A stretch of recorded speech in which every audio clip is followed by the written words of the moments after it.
Hi everybody, welcome to my homestead and welcome to my channel. My name is Jared. If you haven't already, please make sure to subscribe. This is just a quick update.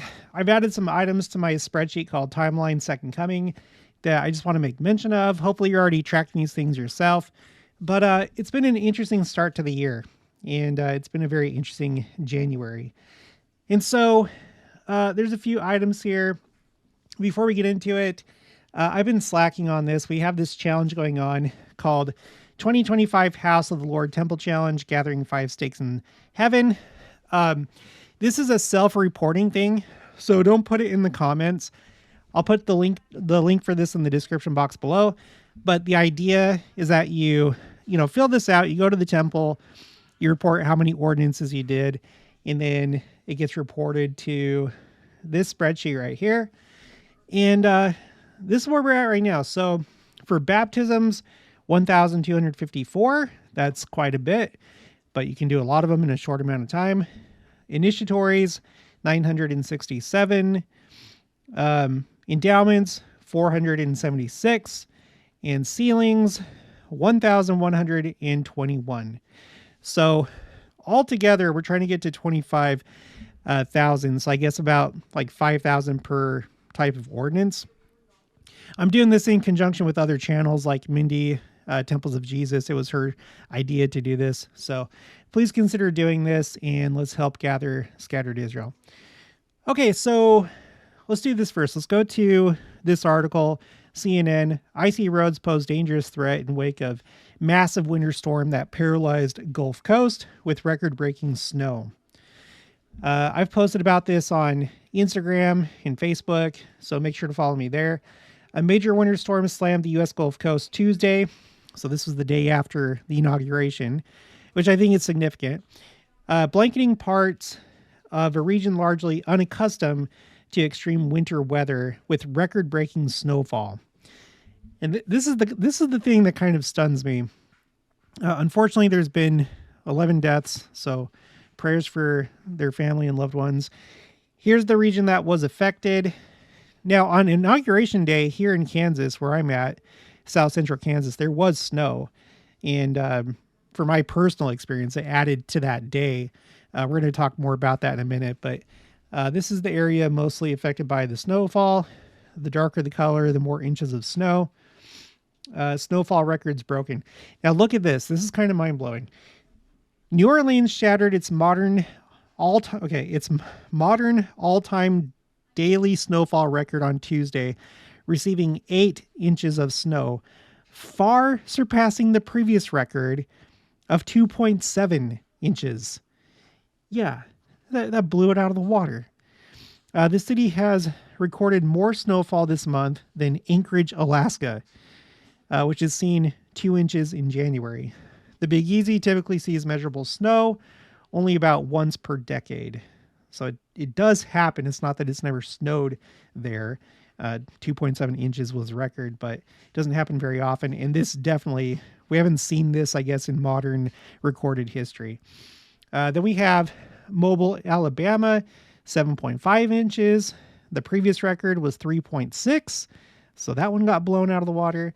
You got Pensacola, Florida. This is the one that I posted about on Instagram and Facebook. 7.6 inches. Beating the 2.3 inch record from 1954.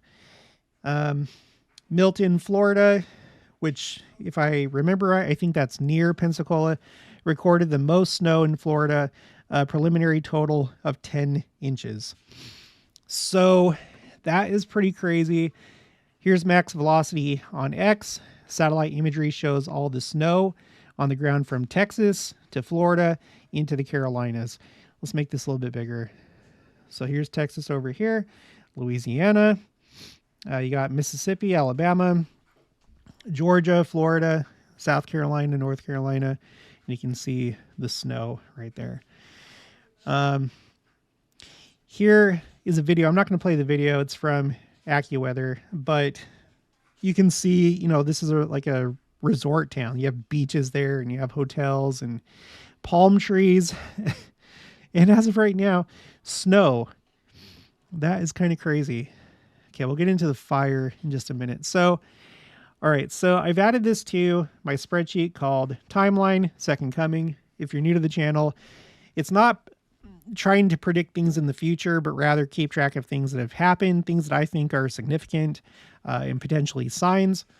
So let's just remind ourselves what's going on right now. So on January 6th, which was the day that the election was certified, there was a rare snowstorm and snow emergency declared in Washington, D.C., the day of the election certification. I'll end it there. So that was kind of unusual. Okay. In fact, let's go to this spreadsheet, signs United States. These are United States, what I feel are like United States specific signs. And I want to show you ones that I feel point to this election, either for good or for bad. Probably bad, honestly. And I voted for Trump, so don't think I'm saying anything like that. But the first thing that I have on here was a few years ago, 2021, and what happened at the Capitol. I feel like that's a sign of the times, just because it's unrest. It's something that you're not used to seeing in the United States. So you have that. The next year, President Nelson rededicates the Washington, D.C. temple. There was a lot to that, but I think that was significant. And then just a few months later, on November 8th, we had national elections, not for the presidency, but for Congress. And the nation experienced its first ever election day blood moon. So this was the last national elections before the ones that we just had. Maybe a bad foreshadowing of thing, or a foreshadowing of bad things. I don't know. Maybe the second coming. Fast forward, New Year's Eve of 2024. So just a few weeks ago, you had cameras that caught lightning striking the U.S. Capitol building, which, by the way, that's where the inauguration was held. It was going to be outside, but it was actually inside the U.S. Capitol building because of the cold. And then the Washington Monument, One World Trade Center, and the Empire State Building, all on New Year's Eve. And there was also a tornado warning issued for Prince George's County, Maryland, which is right next to Washington, D.C. So it's not unusual for tall structures to be struck by lightning, but for it to be caught on camera, yes. And especially when it's all together like that, it's the message that it sends to people. The Lord can speak in different ways. It doesn't have to be magic. It doesn't have to be supernatural, unexplainable. A lot of people, I think, got the message. Okay, and then, yeah, the election day certification. We talked about the rare snowstorm.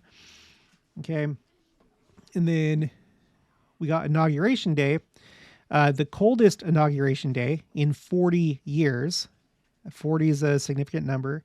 And as a result, the inauguration was held indoors. And now, the day after, and really, I think you could probably say this whole snowstorm thing probably started the day of the inauguration. I probably need to look into that more. But like I said, we had snow here in Kansas on Inauguration Day. And I know it was part of this larger system. So, but these snowfall records were shattered yesterday on the 21st. Louisiana, Alabama, Florida.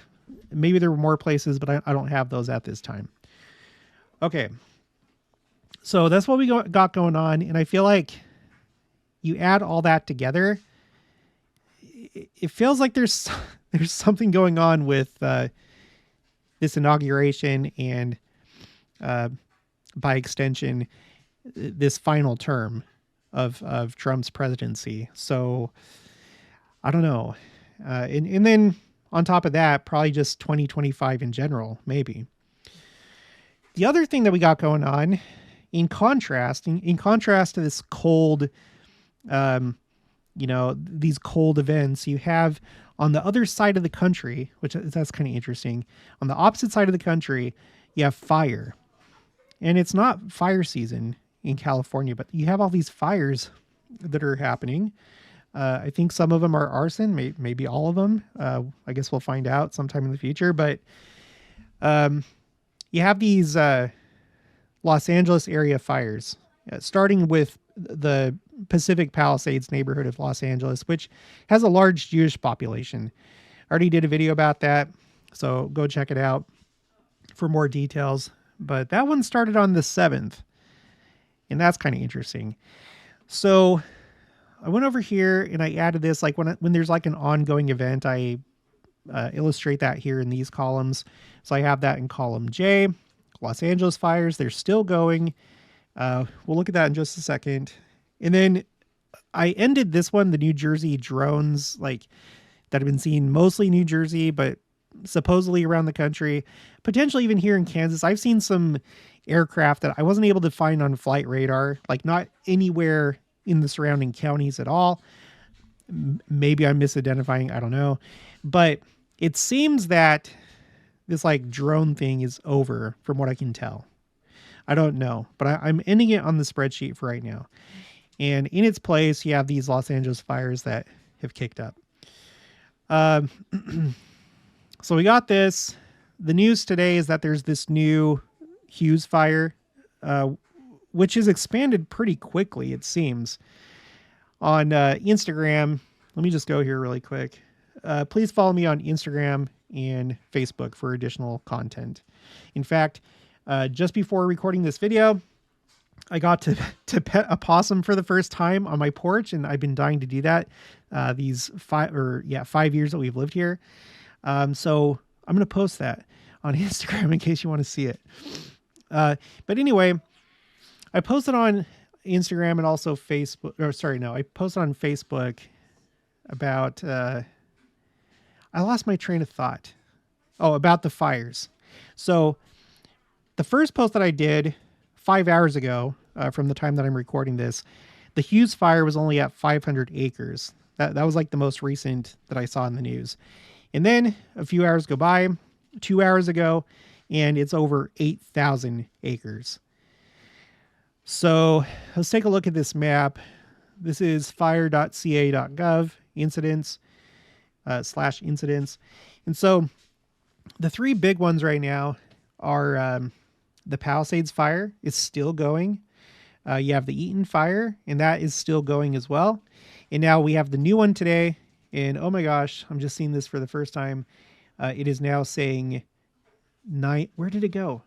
I just saw it. It said 9,000. Yeah, 9,400 acres. So it's grown even more, which I guess you would expect that's what would happen. Down here, it has the containment. So the fire that started it all, the Palisades fire, is 68% contained. The Eaton fire, even better, at 91%. And I haven't seen a whole lot of news with those two fires as far as them threatening more structures. So hopefully the main danger to buildings is over with that. But then we have this new one today, right here, 9,400, the Hughes fire. There have been mandatory evacuations. At the time that I'm recording this, I haven't seen any damage to anything, but it's growing really rapidly and it's 0% contained. So hopefully you're not in that area. Please say prayers for all these people in the Los Angeles area. You have some smaller ones, but it seems like they're not too big of a threat right now. A couple in San Diego County, another one in Riverside County. So, but yeah, this is what we're looking at. And I can't believe that it's still going on. I can't believe that there's another fire. Like, are there going to be more? I don't know, but there's some kind of event going on here. In a future video, I'm probably going to add this whole thing to my signs wildfires spreadsheet, because I think I've seen a couple times that this is the most destructive wildfire in California history. Not the largest, but in terms of cost and damages, it's the most destructive. And so I would put this on that spreadsheet, but I'll do that in the future. Okay, so those are the updates. If you haven't already, please make sure to subscribe. Follow me on Instagram and Facebook. Like this video if you liked it. Leave your thoughts and opinions down in the comments below. Also, make sure to share it, and I'll talk to you guys later.